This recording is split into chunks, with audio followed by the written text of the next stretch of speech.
Hey everybody. I'm laughing because I thought that I was turning on the video and I ended up taking a selfie of myself, and here I'm thinking I'm looking okay today, not so bad. And the picture that I took had my eyes like kind of like half open and um so I guess that I showed myself. I'm not all that, and a bag of chips. Anyway, I am here to talk to you a little bit about design and the reasons why you need to have balance in your design when it comes to your mugs. So you're building your mugs right now. That's awesome. But the thing that's hard about 3D is that you are not only doing a lot of technical work with building, what you're also doing is trying your hand at designing at the same time. And so we're going to talk a little bit about a couple of the things that I have here. This is a mug that I made a long time ago. And first off, take a look at the shape. Now this is a thrown mug. This is not a hand-built mug. So you've already decided on a form, basically, and that's your first decision. Now when I throw, I can make forms that are different. And don't worry, we're going to get into throwing. Throwing's not yet. So you have maybe a tapered form, or maybe you have a straight up and down cylinder. Whatever that design is, you've already basically decided it now that you're building your mugs. Now what we have to do is we have to start talking about surface decoration, because you can decorate via texture. You can decorate by scratching things in. You can decorate with color. There's a lot of things that you can do with decoration. And you've already come up with a decoration, hopefully.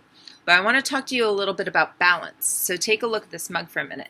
Now, this is really not very interesting, at all in terms of, it's kind of like a no-brainer. You're looking at it and you're seeing a band. But let me tell you the reasons why I did a band. So this is a band of black, and there's this is a specific material that we use that you haven't been exposed to yet. I'll talk to you about it. But what I did was I put some carvings inside of that black so that you saw, your eye can kind of rest. So whenever you're looking at an artwork, you have to say to yourself, what is my eyeball doing? So generally speaking, what I'm hoping when you're looking at this mug is that you're resting on the black and that your eye is starting to take notice of the white detail inside of the black, and it allows your eye to come and wrap around a mug. The great thing about having balance is that not only is it on one spot, it's around the whole thing. Bands are great to use for this technique because it's just a naturally balanced way of doing things. So take a look. I've also created a little bit of an interior interest. You can do that if you want on your pot. The idea for 3D though is that it's interesting no matter what you do or where you turn it. So even if you are maybe putting it in the dishwasher, you can see some sort of design, some sort of interest. We're looking for what we call visual interest. Okay. Now I'm going to reach for a second. I have a couple other mugs that I'm going to show you. This is a mug that I just picked up. This is an artist named Nicole Aquilano. I really like her. She was from Pittsburgh. Now she's in Boston. But anyway, and I still have my coffee in here, but you can see that she not only has a really interesting design on the interior of the mug, she has her drawing of her house. This is her childhood home on the outside. So she has a pop, a zip on one side, something really interesting on the inside, right? But then watch what happens as this line goes around and comes, there's a chip there, comes around to the outside, and she has just a little simple drawing on this side. So what that's doing is that's creating balance. You have something, no matter what, you can look at it and it's going to be interesting.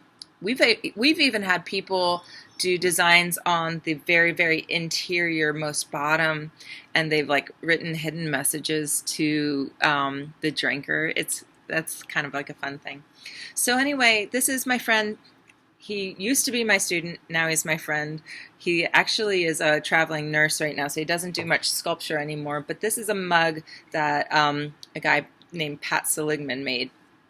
And you can hold it by the nose. All right, you can kind of pick his nose if you want to. So this dude is a mug, but if you see here, the way that he created balance was he made some butt cheeks. I love that. All right, I hope that you liked this recording, and I hope that you actually watched it the whole way through, and there might be a quiz about the butt cheeks. All right, see ya.